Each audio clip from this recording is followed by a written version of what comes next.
హల్లెలూయా, హల్లెలూయా, హల్లెలూయా, హల్లెలూయా. దేవుని సన్నిధిలో మనమున్నాం.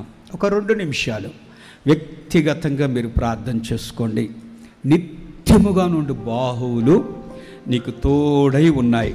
దేవుడు తెలియచేస్తూ ఉన్నాడు. నీ క్రింద ఉన్నాయి, నీకు తోడై ఉన్నాయి, నేను హత్తుకొని ఉన్నాయి. ఎవరు మరిచినా మరువని బాహువులు, నిత్యముగా ఉండు బాహు, నీ జీవిత కాలమంతా నీ వైపుకు చాపబడిన బాహు. మనసారా ప్రభువుని స్తుతించు. యేసయ్యా, మీకు వందనాలు చెల్లిస్తూ ఉన్నాయన. ఇంత ఘనమైన సన్నిధిని, ఇంత ఘనమైన స్థితిని మీరు మాకు కలగచేశారయ్యా. మేము ఎన్నిక లేని వారమయ్యా. అన్యజనాంగమైన మా పట్ల నిత్యముగా నుండి బాహు, ఎవ్వరు మమ్మల్ని మరిచిపోయింది. నిజమే, ఏ బాహు స్థిరమైనది ప్రభువా? నా తండ్రి, సజీవుడు, నమ్మదగిన సహాయకుడివి. నీవు బాహువు నాకు తోడుగా ఉంచావయ్యా. మనసారా ప్రార్థించి. లోకము ఎంతో భయంకరంగా ఉంది. దేవుడు ఆ ప్రజలకి, ఆ ఇశ్రాయేలులకి పరాగ్ముడైపోయాడు. వాళ్ళ పరిస్థితులు లోక సంబంధమైన స్థితిలో చిక్కుకొని ఉన్నాయి. అయితే నేను నా కుటుంబము, యేసయ్యా, నేను నా కుటుంబము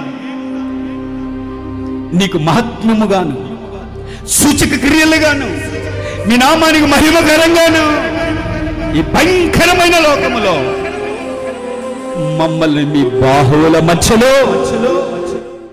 లోక శాప స్థితి మా బ్రతుకులో కలగకుండా మమ్మల్ని కాపాడుతూ ఉన్నారు. నేను నా పిల్లలు, ఎంత ఆశ! ఆ తండ్రికి ఎంత ఆశ! నేను నా పిల్లలు, నా కుటుంబము. చెప్పగలమా? లోకము లేదు మా ఇంటిలో, మా లోకపు పరిస్థితులు లేవు. చెప్పగలమా? ఎవరి భక్తి వాళ్ళది, ఎవరి భక్తిని వాళ్ళు తూకం వేసుకొని ఘనపరుచుకుంటూ ఉన్నా. ఈ భక్తుడు అంటాడు, నేను నా పిల్లలు. యేసయ్యా, మీకు వందనములు నాయన. మనసారా ప్రభుని స్తుతించాలి, చెప్పాలండి. మా కాలంలో ఎర్ర సముద్రం, మీ కాలములో యోర్దాను నదిని ఏకరాశిగా నిలబెట్టగలిగిన వాడు, సజీవుడు, నమ్మదగిన వాడు. చరిత్రలో రాయబడిన పుట్ట కథలు కాదవి. చరిత్ర ఆధారాలతో నేటికి సజీవముగా ఉన్నాయి.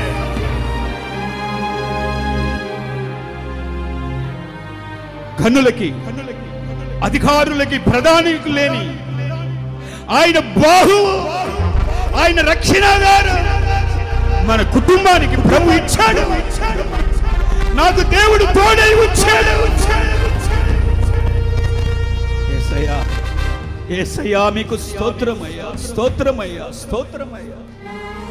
ధనబలమో, ఖండబలమో, కులబలమో, వయసు ప్రభావమో ఎంతవరకు మనకు తోడుగా ఉన్నాయి. ఆయన జ్ఞాపకము చేసుకోకపోతే ఎప్పుడో నశించి ప్రభువుని స్తుతించాలి. ప్రియమైన వారులారా, సొలొమోను ప్రార్థన చేస్తున్నాడు.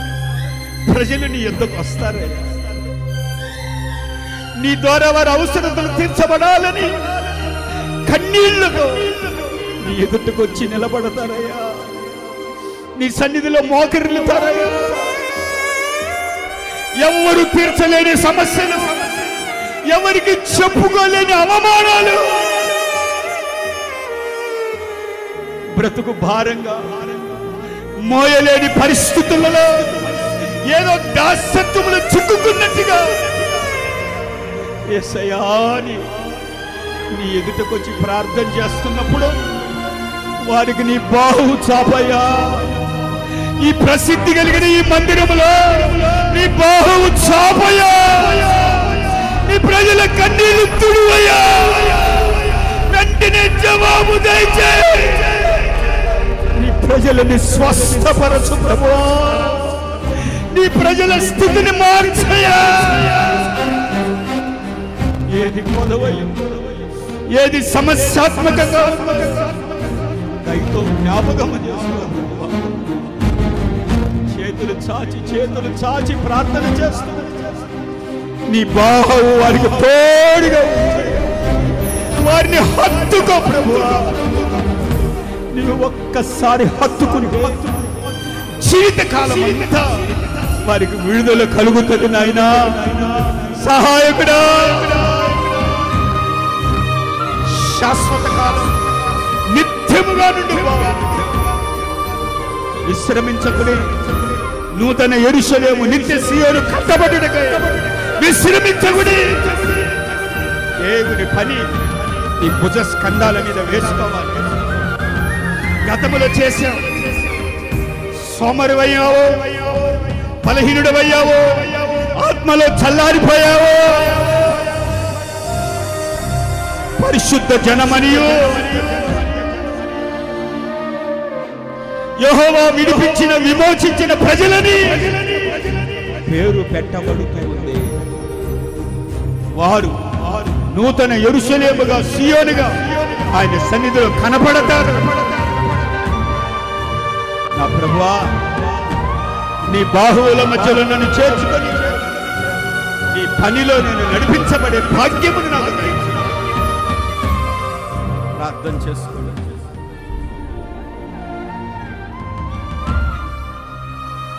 ఎన్నో సమస్యలు, ఎన్నో పరిస్థితులు. నీ బిడ్డనయ్యా,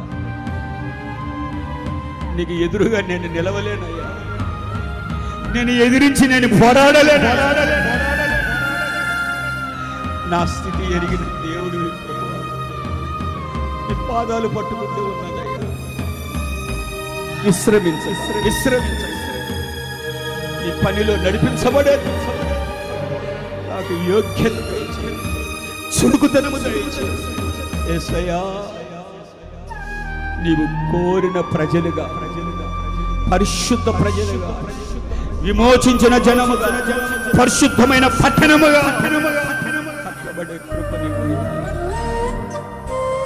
ఎన్నో నశించిపోయే ఆత్మలు విడుదల కలుగజేయ. నీ సన్నిధిలో నడిపించు ప్రభువా.